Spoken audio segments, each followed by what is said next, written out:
మీరు తేడా తెలుసుకుని ఏం చేస్తారు? అలా తెలుసుకోవడంలో ఏదైనా ఉద్దేశ్యం ఉందా? ముగ్గురి మధ్య ఒక 2 కిలోమీటర్ల దూరం ఉందనుకోండి. మీరేం చేస్తారు? ప్రకృతికి, భగవంతునికి మధ్య దూరం ఉంది. అది తెలుసుకొని మీరు ఏం చేయాలనుకుంటున్నారు? मस्जिद में जब प्रे करता हूँ तो आपको सोच के करता हूँ।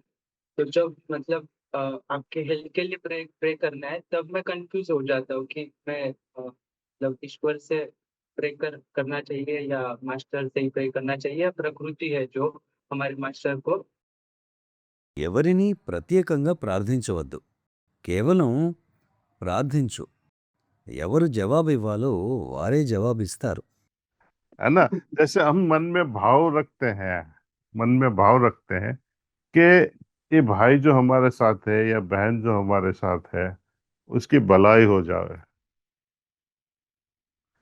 ये ये विचार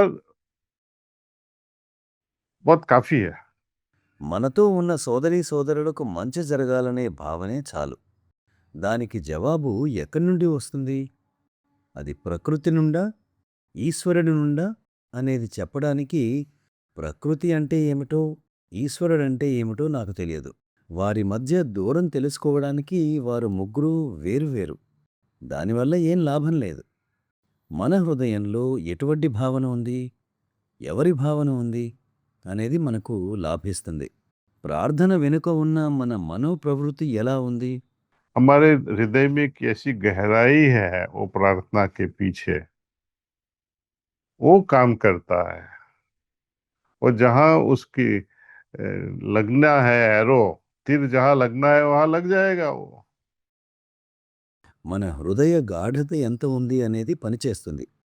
బాణం ఎక్కడ తగలాలో అక్కడే తగులుతుంది. జవాబు ఎవరైనా ఇవ్వచ్చు. అది కృష్ణుడైనా, రాముడైనా, లేక బాబూజీ అయినా ఇవ్వవచ్చు. ఎవరికి వినబడితే వారు జవాబిస్తారు. మనకు ఆందోళన ఎందుకు? మన పని హృదయపూర్వకంగా, ప్రేమతో, ప్రామాణికంగా, నిజాయితీతో ప్రార్థించటమే. ఏది జరగాలో అది జరుగుతుంది.